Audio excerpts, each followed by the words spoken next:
Assalamualaikum warahmatullahi wabarakatuh. Alhamdulillahilladzi hadana li hadza wa ma kunna linahtadiya laula an hadana Allah. Asyhadu an la ilaha illallah wahdahu la syarika lah wa asyhadu anna Muhammadan 'abduhu wa rasuluh wa safiyyuhu min khalqihi wa khaliluhu addal amanata wa nashal ummah wa jahada fillahi haqqa jihadihi hatta atahu al-yaqin. Fassalatu rabbi wa salamuhu alaihi wa ala alihi wa sahbihi wa man sara ala nahjihi wa istanna bi sunnatihi ila yaumiddin. Allahumma la ilma lana illa ma 'allamtana innaka antal alimul hakim. Rabbi shrah li sadri wa yassir li amri wahlul 'uqdatam min lisani yafqahu qawli. Allahumma 'allimna ma yanfa'una wanfa'na bima 'allamtana wa zidna 'ilma. Allahumma aslih lana sya'nana kullahu wa la takilna ila anfusina tarfata 'ain. Allahumma amin. Jamaah kaum muslimin rahimakumullah, alhamdulillah kita bersyukur kepada Allah Subhanahu wa taala yang telah menggerakkan langkah kita, menuntun hati kita untuk menuntut ilmu di tempat yang mulia ini. Semoga Allah Subhanahu wa taala menulis untuk kita semuanya pahala yang berlimpah, dan juga semoga Allah curahkan kepada kita ilmu yang bermanfaat untuk kehidupan dunia dan akhirat kita, amin ya rabbal alamin. Jemaah rahimakumullah, insyaallah pada malam ini kita akan melanjutkan kajian tafsir, dan insyaallah kita akan membahas ayat teragung yang ada dalam Al-Quran, yaitu ayat Al-Kursi. Kita tahu bahwa Al-Quran terdiri dari 30 juz, 114 surat dan 6.236 ayat. Dari 6.236 ayat, ayat kursi adalah ayat yang teragung. Hal ini sebagaimana yang disebutkan dalam sebuah hadis yang dikeluarkan oleh Imam Muslim dari Ubay bin Ka'ab radhiyallahu anhu. Beliau berkata, qala Rasulullah sallallahu alaihi wasallam, ya Abul Mundir. Rasulullah bersabda, wahai Abu Mundir. Ini kunyah atau nama sebutan untuk Ubay bin Ka'ab. Atadri ayya ayatin min kitabillahi ma'aka a'zam? Tahukah kamu wahai Abul Mundir, ayat apa yang paling agung dalam Al-Quran? Qala, dia mengatakan, qultu Allah wa rasuluhu a'lam. Beliau menjawab, ani Ubay, Allah dan Rasulnya yang lebih tahu. Qala ya Abul Mundir, Nabi kembali mengulangi pertanyaan yang sama. Atadri ayu ayatin min kitabillahi ma'aka a'zam? Tahukah kamu apa ayat yang paling agung? Qala qultu Allahu la ilaha illa huwal hayyul qayyum. Itu ayat kursi. Disebutkan di yang lain ayatul kursi. Beliau menjawab ayatul kursi. Fadaraba fi sadri wa qala wallahi liyahnikal ilmu Abul Mundir. Maka Nabi SAW menepuk dada sang Abu Mundir Ubay dan mengatakan, selamat atas ilmu yang Allah anugerahkan kepada Abul Mundir. Hadis ini menyatakan bahwa ayat kursi merupakan ayat yang teragung yang ada dalam Al-Quran. Di samping itu, ayat kursi memiliki keutamaan, yaitu menjadi salah satu sebab masuk surga. Disebutkan sebuah hadis yang sahih, Nabi SAW bersabda, man qara ayatul kursi fi duburi kulli salatin maktubatin. Barang siapa yang membaca ayat kursi di setiap selesai salat fardu, lam yamna'hu min dukhulil jannah illa ayyamut. Tidak ada yang menghalanginya masuk surga kecuali kematian.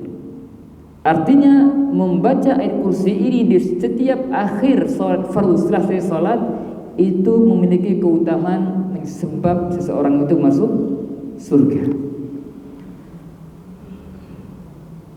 Di antara juga keutamaannya disebutkan bahwa ayat kursi menjadi sebab terjaganya seorang muslim dari gangguan syaitan. Imam Bukhari meriwayatkan dari Abu Hurairah radhiyallahu anhu, beliau berkata, "Wakilani Rasulullah sallallahu alaihi wasallam bihifdzi zakati Ramadan." Rasulullah SAW pernah menugaskan aku untuk menjaga zakat Ramadan, itu zakat fitrah. Ya, sebelum dibagikan. Fa'atani atan faja'ala yahthu min at-ta'ami fa akhadtuhu. Kemudian tiba-tiba ada seseorang yang datang mencoba untuk mengambil harta zakat itu berupa makanan. Diambil, ditaruh di kantongnya, dan Abu Hurairah berhasil menangkapnya. Kemudian waqultu, Abu Hurairah mengatakan, "Wallahi la arfa'annaka ila Rasulillah sallallahu alaihi wasallam." Demi Allah, saya akan melapormu ke Nabi SAW. Qala, orang ini mengatakan, "Inni muhtajun wa alayya 'iyalun wa li hajatun syadidah." Saya ini orang miskin dan saya punya anak-anak yang membutuhkan makanan. Kemudian fakhallaitu anhu. Kemudian Abu Hurairah merasa kasihan. Ini orang mencuri karena butuh. Ya, dia butuh, anaknya juga butuh makan. Akhirnya Abu Hurairah fakhallaitu, maka saya biarkan dia pulang dengan syarat jangan balik lagi. Kemudian keesokan harinya Nabi bertanya, "Ya Abu Hurairah, apa yang dilakukan oleh tawanmu semalam?" Maka Nabi SAW, Abu Hurairah mengatakan, dia mengeluhkan bahwa dia orang yang miskin, membutuhkan, dan anaknya juga kelaparan. Akhirnya saya pun membiarkan dia. Maka dia mengatakan, innahu qad kadzabaka wa say'ud. Dia berdusta, dia pasti akan balik lagi. Abu Hurairah ketika mendengar sabdanya begitu, beliau yakin bahwa orang tersebut nanti malam akan balik lagi. Maka Abu Hurairah pun kembali berjaga-jaga, ya, mengintai orang yang akan datang itu. Ternyata sama, benar, malamnya datang lagi mengambil makanan dan Abu Hurairah kembali menangkapnya. Pun sama, dia mengaku dia orang yang membutuhkan, anaknya juga butuh makanan. Akhirnya Abu Hurairah pun merasa kasihan, dilepas lagi. Besok pun demikian, ketemu Nabi sampaikan, apa yang dilakukan tawanmu semalam? Sama, Abu mengatakan, dia mengatakan dia orang yang butuh. Akhirnya ibadah saya lepas. Nabi mengatakan, amma waqad kadzabak wa sayyaun. Dia berdosa, dia pasti baik lagi. Yang ketiga kalinya benar, dia baik lagi. Dan Abu Hurairah di kali yang ketiga ini rasanya ini gak akan dibiarkan, pasti akan dilaporkan ke Nabi SAW. Kemudian apa? Ketika malam yang ketiga itu, dia mengatakan, orang yang mencuri ini, da'ni u'allimka kalimatin yanfa'uka Allahu biha. Ini Abu Hurairah sekarang ketika sudah 3 kali orang itu berarti enggak balik lagi, ternyata balik lagi. Sekarang Abu Hurairah mengatakan, saya tidak akan membiarkan malam ini, saya akan laporkan ke Nabi SAW karena engkau sudah berdosa 2 kali. Orang ini mengatakan, biarkan aku, saya akan mengajarkanmu beberapa kalimat yang kalimat ini akan Allah beri manfaat untukmu. Ini Abu Hurairah dijanjikan akan diajarkan suatu ilmu. Dan Abu Hurairah merasa, oh ini kayaknya mantap juga nih. Akhirnya, oke, siap, apa itu? Kata orang ini, Idza awaita ila firashik faqra ayatul kursi. Jika kau hendak tidur malam, maka bacalah ayat kursi. Allahu la ilaha illa huwal hayyul qayyum hatta takhtimal ayat, sampai selesai ayatnya.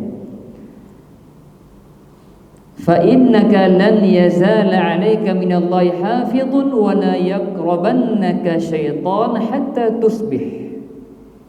Kalau kamu baca ayat kursi ketika mau tidur, maka Allah akan senantiasa menjagamu dari keburukan dan syaitan tidak akan mendekatimu sampai waktu pagi. Setelah itu Abu Hurairah mengatakan, fa khallaitu sabila, saya pun membiarkan dia pergi. Tapi sekarang gue dapat ilmu baru ini. Keesokan harinya Nabi tanya lagi, ma fa'ala asirukal bariha, apa yang kau lakukan terhadap tawaranmu tadi malam? Qultu, Abu Hurairah mengatakan, semalam ya Rasulullah, dia mengatakan bahwa akan mengajarkan aku satu kalimat yang itu bermanfaat untukku. Dia mengatakan bahwa jika engkau itu mau tidur, baca ayat kursi, niscaya kau akan terjaga dari keburukan, atau Allah akan menjagamu dan syaitan gak akan mendekatimu. Akhirnya aku pun membiarkan dia pergi. Faqala Nabi sallallahu alaihi wasallam, setelah Nabi mendengar apa yang disampaikan oleh Abu Hurairah, ama innahu qad sadaqaka wa huwa kadzub. Sungguh apa yang disampaikan oleh dia itu benar. Tapi ingat, dia itu sang pendusta ulung. Tapi dalam hal ini dia benar, tapi diingat seorang pendusta. Ta'lam man tukhatibu mundu thalath layal ya Abu Hurairah. Tahukah kamu siapa yang kau tawan itu selama 3 malam itu? Boleh mengatakan, lah, saya enggak tahu. Dia mengatakan, dzaka syaitan. Itu syaitan. Sejatinya 3 malam itu yang datang mengambil harta zakat itu adalah syaitan yang menjelma. Dan Nabi membenarkan apa yang disampaikan oleh syaitan, sehingga jadi ilmu bahwa benar membaca ayat kursi ketika mau tidur memiliki keutamaan. Allah akan menjaga sang hamba tersebut dan syaitan tidak mendekatinya. Ini diantara keutamaan membaca ayat kursi. Maka hendaknya seorang muslim sebelum tidur memastikan untuk membaca ayat kursi karena memiliki keutamaan yang sangat agung. Baik, sekarang kita bertanya, kenapa ayat kursi ini termasuk ayat teragung dalam Al-Quran? Para ulama mencoba untuk beristihad, apa rahasia di balik ayat ini sehingga dia menjadi ayat teragung. Ternyata kata ulama, ayat ini menjadi ayat teragung karena mengandung tentang tauhidullah. Ayat ini murni berbicara tentang tauhidullah, tentang Allah Subhanahu wa taala, tentang nama-namanya dan tentang sifat dan perbuatannya. Sehingga ayat ini menjadi ayat yang teragung. Sehingga kaidahnya segala sesuatu yang berkaitan dengan Allah akan menjadi agung, karena Allah zat yang maha agung. Ibnu Katsir mengatakan dalam tafsirnya bahwa surat atau ayat kursi ini mengandung 10 kalimat yang masing-masing kalimat itu memiliki kandungan makna yang sangat agung dan luar biasa, dan semua itu berkaitan dengan Allah Subhanahu wa ta'ala. Sehingga ada yang mengatakan ayat kursi ini sebagai jawaban atas pertanyaan man huwallah, siapa Allah itu? Siapa Allah itu? Jawabannya Allahu la ilaha illahu. Allah dialah satu-satunya Tuhan, sesembahan yang berhak disembah. Tiada Tuhan yang berhak disembah selain Dia. Ini berbicara tentang tujuan penciptaan manusia, bahwa kita diciptakan hanya untuk beribadah kepadanya. Dan Allah menegaskan dalam ayat ini bahwa dialah satu-satunya zat, satu-satunya sesembahan yang hak untuk diibadahi. Maka ayat ini, kenapa kita diminta untuk siang malam setiap habis salat dianjurkan untuk baca sebagai pengingat bahwa kita diciptakan untuk mewujudkan ibadah hanya untuk Allah. Inilah hakikat makna la ilaha illallah, la ma'budu bihaqqin illallah. Tidak ada sesembahan, tidak ada Tuhan yang berhak disembah kecuali Allah Subhanahu wa ta'ala. Walaupun kita tahu dalam realita banyak Tuhan-Tuhan yang disembah. Benar apa benar, Pak? Benar. Sejak zaman dahulu ada yang nyembah bintang, nyembah matahari, nyembah patung. Mungkin zaman kita sekarang ada yang nyembah sapi, ada yang nyembah kecoa, ada yang nyembah dewa-dewa, macam-macam. Ya, itu sesembahan. Tapi ingat, sesembahan Tuhan yang berhak diibadah itu hanya Allah Subhanahu wa ta'ala. Dzalika huwal haq wa man tad'una min dunihi huwal batil.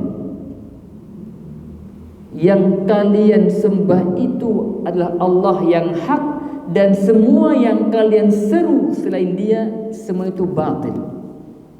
Ini penegasan tentang tauhid uluhiyah yang bermakna memurnikan ibadah hanya untuk Allah Subhanahu wa ta'ala. Kemudian Allah melanjutkan Al-Hayyul Qayyum. Ini kalimat yang kedua. Al-Hayyu Al-Qayyum, dua nama Allah yang husna. Al-Hayyu kita terjemahkan yang maha hidup. Apa maksudnya maha hidup? Fahuwal hayyu hayatan kamilatan la yataqaddamha adamun wa la yalhaquha fana'un. Allah maha hidup artinya kehidupan Allah tidak didahului oleh ketiadaan dan tidak akan berakhir dengan kehancuran atau kematian. Itu al-hayy.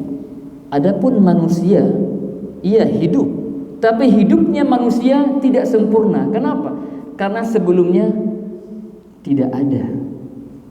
Setelah ada, dihidupkan oleh Allah Ta'ala, akan berakhir dengan kematian.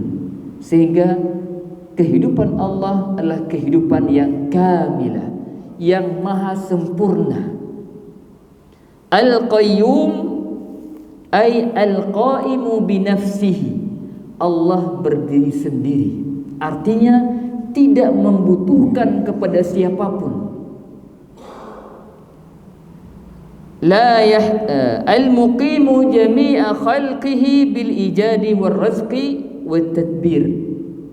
Dan Allah juga yang mengurus semua makhluknya.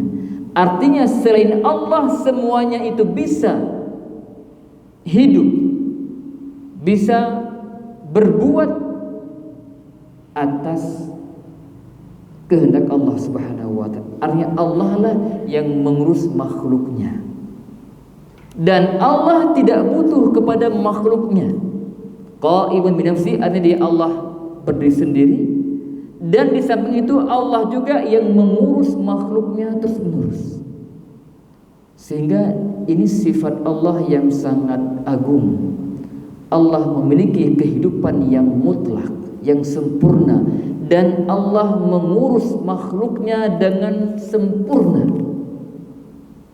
sehingga dialah yang berhak disembah. Allahu la ilaha illahu. Kenapa Allah berhak disembah? Karena dialah satu-satunya zat yang memiliki kehidupan yang sempurna, dan dialah yang mampu menggerakkan alam semesta ini, yang mengurus alam semesta dengan sebaik mungkin. Adapun manusia, namanya manusia memiliki keterbatasan yang sangat banyak, sehingga pantas disembah. Hanya Allah satu-satunya zat yang berhak disembah. Fahuwa al-ghaniyyu 'an jami' khalqihi la yahtaju ila al-malaikah wala ila al-'arsy wala ila ahad min 'ibadihi. Dia itu zat yang maha kaya, tidak butuh kepada siapapun, tidak butuh kepada malaikatnya, tidak butuh kepada arasnya, tidak butuh kepada hamba siapapun itu. Allah ghaniyun an khalqi, ghaniyun 'anil 'alamin. Justru sebaliknya, makhluknya lah yang membutuhkan Allah Subhanahu wa taala. Allah berfirman, "Ya ayyuhan nas antumul fuqara'u ila Allah." Wahai sekalian manusia, kalian itu semuanya fuqara, fakir. Apa itu fakir? Membutuhkan Allah Subhanahu wa taala. Sekaya apapun kita, setinggi apapun jabatan kita, tetap kita hamba yang fakir. Kita bukan siapa-siapa kalau bukan Allah yang memberikan itu kepada kita. Maka apa yang kita sombongkan? Semua kita itu milik Allah. Allah yang mengurus kita semuanya. Jadi Al-Hayyul Qayyum, Allah maha sempurna hidupnya dan Allah maha kuasa mengurus semua makhluknya, dan Allah sedikit pun tidak membutuhkan hamba. Wa huwal ghaniyyul hamid, dan dia maha kaya lagi maha terpuji. Kemudian Allah melanjutkan, la ta'khudhuhu sinatu wala naum. Nikam yang ketiga, dia tidak merasa ngantuk dan tidak pula tidur. Ini menunjukkan kesempurnaan hidupnya Allah. Allah tidak pernah, tidak akan mungkin merasa ngantuk apalagi tidur. Allah senantiasa mengurus hambanya setiap detik. Dan Allah menafikan sifat nu'as atau ngantuk dan tidur untuk menunjukkan bahwa Allah senantiasa mengurus makhluknya kapanpun. Sehingga kita sebagai hamba yang fakir, yang membutuhkan rahmat Allah, jangan pernah bosan untuk mengangkat tangan pada Allah Subhanahu wa taala kapanpun itu. Allah enggak pernah tidur, Allah enggak pernah ngantuk, sentiasa jaga, mendengar seruan sang hambanya, mendengar setiap doa yang dipanjatkan oleh hambanya. Itu Allah. Beda dengan manusia. Datang ke rumah seorang yang kaya, ada kebutuhan, maaf Pak, lagi tidur fulan. Manusia. Tapi Allah, kapanpun kita minta kepada Allah, Allah mendengar, Allah mengabulkan setiap permohonan sang hamba. La ta'khudhu sinatun wala naum. Ini menunjukkan kesempurnaan hidupnya Allah, kesempurnaan al-qayyumiyah Allah Subhanahu wa taala. Kemudian Allah melanjutkan, man dzalladzi yashfa'u 'indahu illa bi'idznih. Siapa yang bisa memberi syafaat di sisiku? Tidak ada yang bisa kecuali setelah mendapatkan izinku. Saking agungnya Allah Subhanahu wa taala, nanti dari kiamat tidak ada seorang pun dari hambanya yang berani memberi syafaat pada orang lain, memberi pertolongan, kecuali atas izin Allah Subhanahu wa taala. Ini menunjukkan agungnya Allah Subhanahu wa taala, sehingga tidak ada seorang pun dari hambanya yang bisa memberi syafaat pada orang lain kecuali setelah mendapat izin dari Allah Subhanahu wa taala. Sampai Nabi pun sallallahu alaihi wasallam nanti ketika akan memberi syafaat pada umatnya, beliau pun datang bersujud di bawah arasnya dan mengatakan, ummati ummati ya Rabb, umatku umatku. Setelah itu baru Allah mengatakan, ya Muhammad, irfa' ra'sak, sal tu'tah, isfa' tusyaffa'. Wahai Muhammad, angkat kepalamu, mintalah kau akan diberi, dan mintalah untuk diberi syafaat, engkau akan diberikan untuk diberi izin untuk beri syafaat. Sampai Nabi sekalipun harus minta izin kepada Allah untuk memberi syafaat. Ini menunjukkan agungnya Allah Subhanahu wa taala. Tadi kelewat ya. Maaf. Yang pertama saya ulangi, Allahu la ilaha illahu. Yang kedua, Al-Hayyul Qayyum. Yang ketiga, la ta'khudhu sinatu wa la naum. Yang keempat, lahu ma fis samawati wa ma fil ardh. Potongan ayat ini menggambarkan tentang bahwa Allah lah yang menguasai, yang memiliki alam semesta ini, yang di langit, yang di bumi, semua di bawah kekuasaan Allah Subhanahu wa ta'ala. Jadi Allah Maha memiliki segalanya.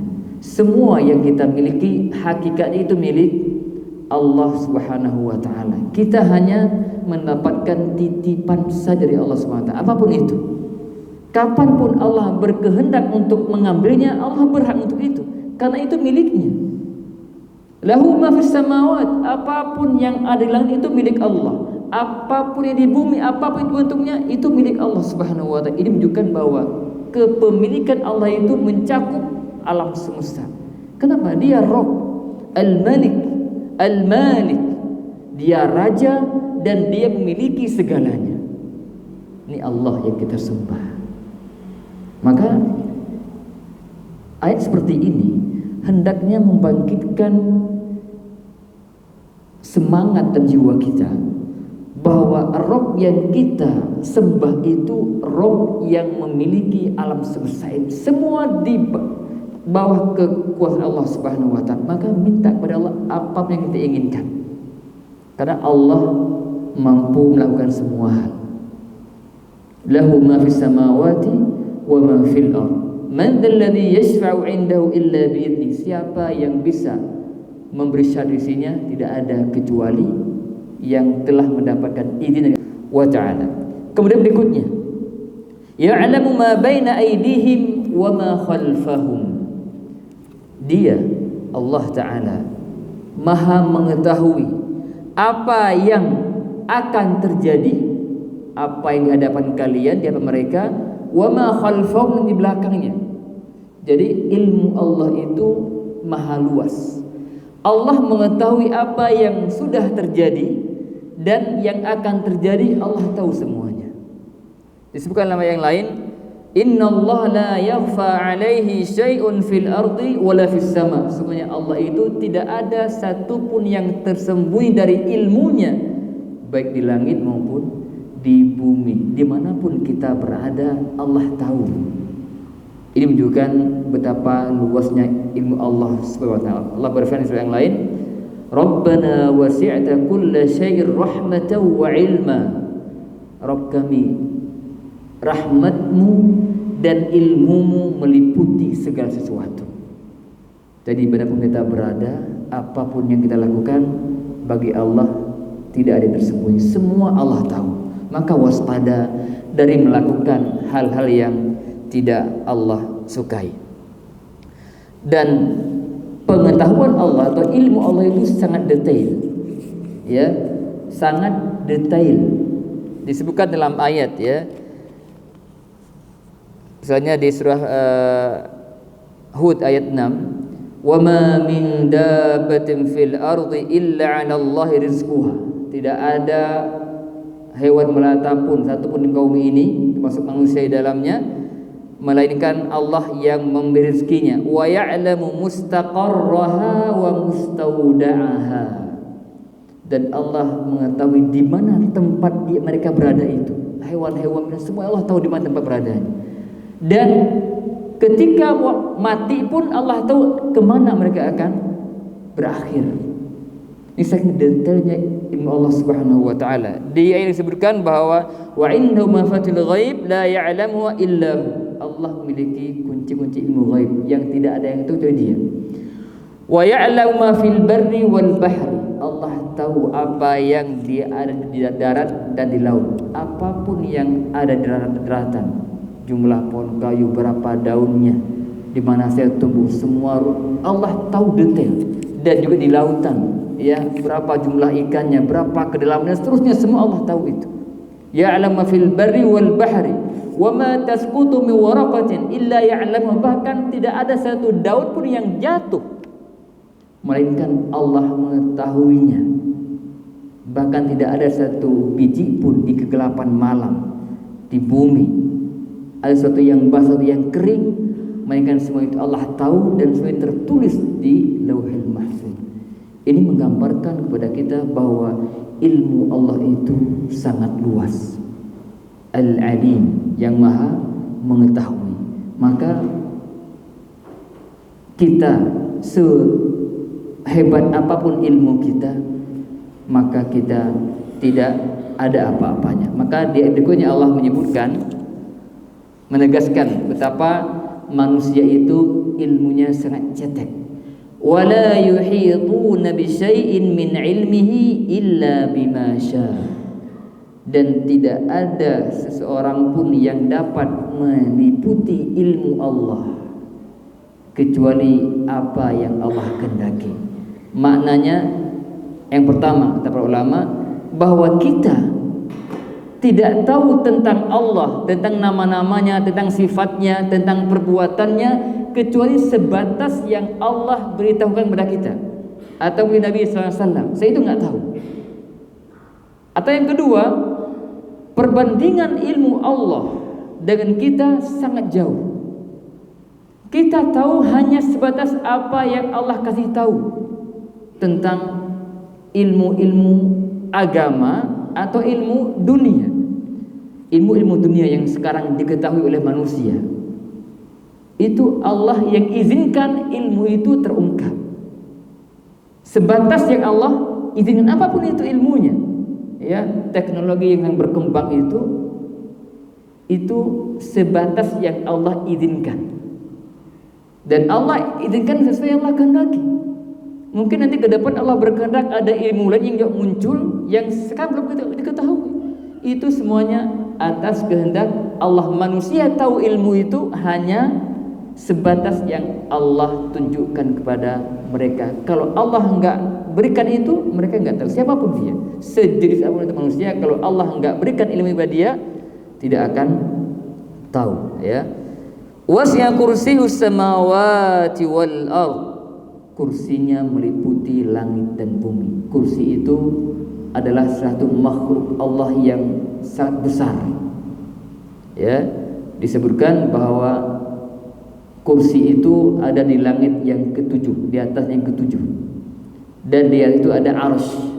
Dan arsy Allah itu, dan Allah beristiwa di atas arsy lebih besar daripada kursi. Bayangkan, kursi saja disebutkan ayat ini meliputi langit dan bumi. Bagaimana arsy Allah Subhanahu wa taala tentu lebih besar lagi dan lebih agung lagi. Disebutkan dalam sebuah riwayat, ya, Atsar Ibnu Mas'ud radhiyallahu anhu mengatakan, antara langit dunia dengan langit setelahnya, kita tahu langit itu ada 7 lapis ke atas. Langit pertama, langit dunia, jaraknya dan langit yang kedua itu perjalanan 500 tahun. Ya. Wa ma baina kulli sama'in masirata 500 aman, dan setiap langit itu ke berikutnya jaraknya sama, 500 tahun.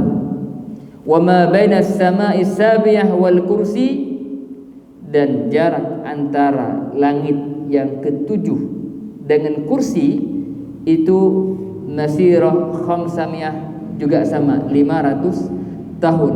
Wa ma bainal kursi wal ma masirata 500 am, juga sama, antara kursi dan air itu juga sejarak 500 tahun.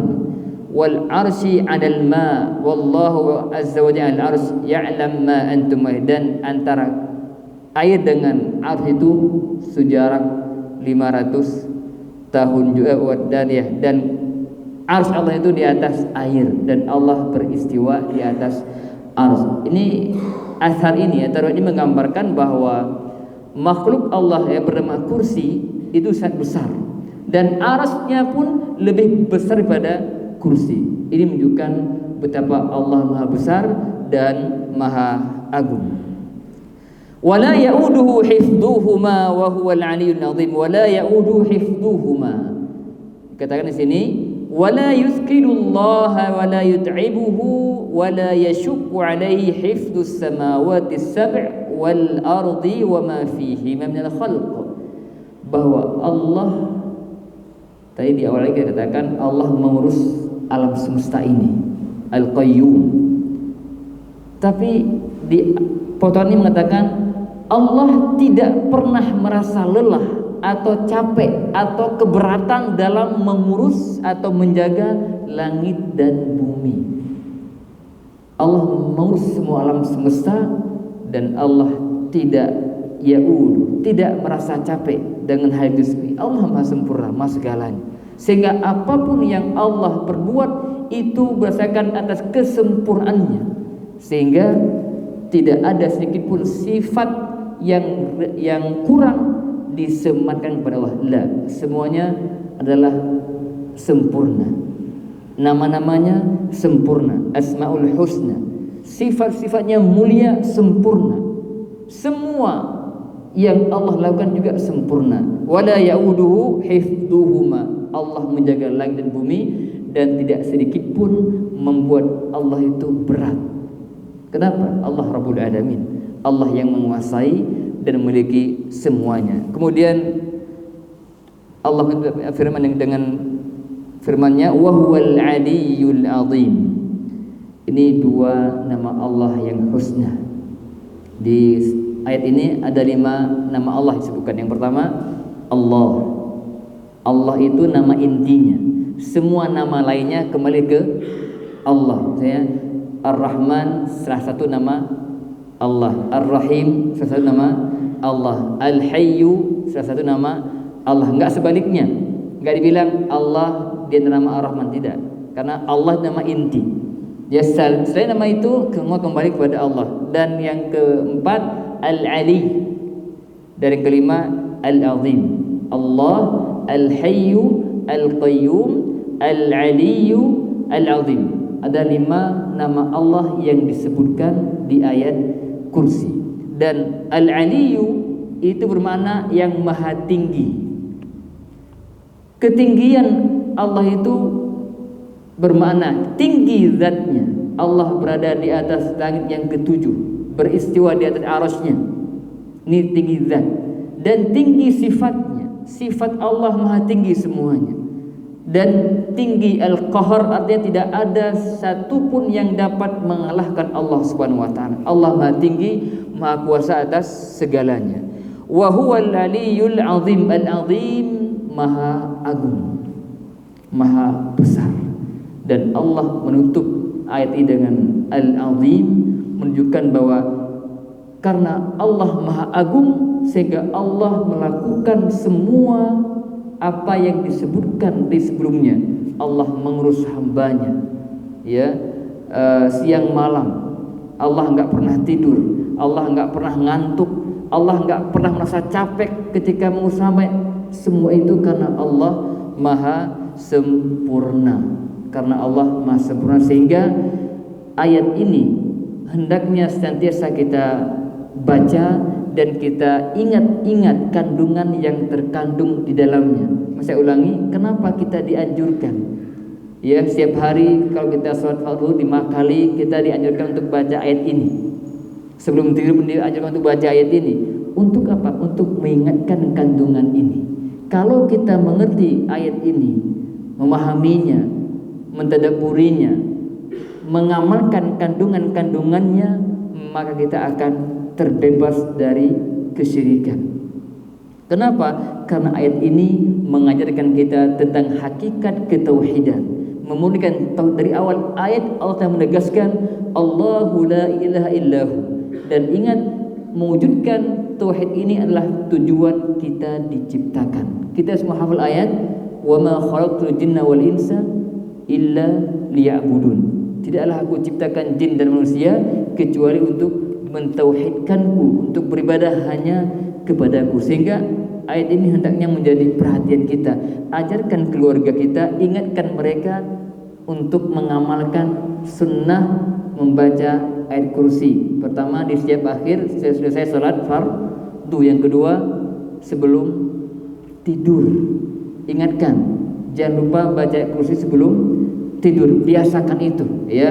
Minimal kalau kita nggak baca zikir yang lainnya, minimal jangan terlewat ayat kursi. Harapannya kita tidur dalam keadaan mendapatkan penjagaan Allah Subhanahu wa taala dan tidak diganggu oleh setan. Semoga Allah Subhanahu wa taala mudahkan kita semuanya untuk senantiasa mentadabburi ayat ini dan mengamalkan kandungannya, serta mengajarkan keluarga kita untuk bisa mengamalkan atau membaca ayat ini sebelum tidur. Semoga Allah Subhanahu wa taala mudahnya semua untuk memahami firman Allah Subhanahu wa taala. Wallahu alam, demikian yang disampaikan. Bagi yang mungkin barangkali ada yang bertanya, dipersilahkan. Jika ada pertanyaan, ada waktu berapa menit lagi? Tidak ada? Alhamdulillah ya. Artinya paham semua. Saya simpulkan ya. Jadi kita ketahui bahwa ayat kursi merupakan ayat teragung dalam Al-Quran. Tadi saya katakan ayat Quran itu berapa jumlahnya? Masih ingat? 6.236 ayat. Kata ulama begini ngafalnya. Jadi 6 kiri kanan, tengah-tengahnya itu 23. 23 itu masa dakwah Nabi SAW. Ya, di Mekah 13 tahun, di Madinah 10 tahun, 23. Jadi 6 kiri kanan, tengahnya masa dakwah Nabi, 6.236 ayat. Ini jumlah yang masyhur ya. Nah, ayat yang teragung dari 6.000 sekian itu adalah ayat kursi. Kenapa? Karena ayat kursi mengandung tentang tauhidullah ta'ala ya, tentang tauhid Allah, tentang nama Allah, tentang sifat Allah Subhanahu wa taala, sehingga menjadikan ayat ini ayat yang sangat spesial, yang sangat istimewa. Yang kedua, di antara keutamaan ayat kursi adalah kita di ayat kursi dapat mengusir syaitan atau terjaga dari gangguan syaitan atau mendapatkan penjagaan dari Allah Ta'ala. Jika kita baca sebelum tidur, kita akan mendapatkan penjagaan sampai pagi, dan kita akan dijauhkan atau terjauhkan dari syaitan sampai pagi hari. Begitu pula ayat kursi sebab masuk surga jika kita merutinkan membaca ayat ini di setiap selesai sholat fardu. Dan ayat kursi ini di dalamnya mengandung 10 kalimat. Nanti pulang ke rumah saya akan baca lagi ayatnya, cek gitu ya, 1, 2 hitung. Jadi satu bagian itu dipahami lagi, baca ulang. Ya, 10 kalimat yang semua itu berbicara tentang Allah. Siapa Allah? Itu ayat kursi menjawab secara global, dan itu sangat inti ya, nama-nama yang sangat inti, juga sifat yang menunjukkan tentang kebesaran Allah dan kesempurnaannya, dan di dalamnya mengandung 5 nama Allah Subhanahu wa taala. Semoga Allah Subhanahu wa taala memberi kita taufik untuk menjadi hamba Allah yang senantiasa dekat dengan Al-Quran, baik membacanya dan juga mentadabburinya. Amin wa amin. Kita akhiri subhanallah wa bihamdihi asyhadu an la ilaha illa anta astaghfiruka wa atubu ilaik. Assalamualaikum warahmatullahi wabarakatuh.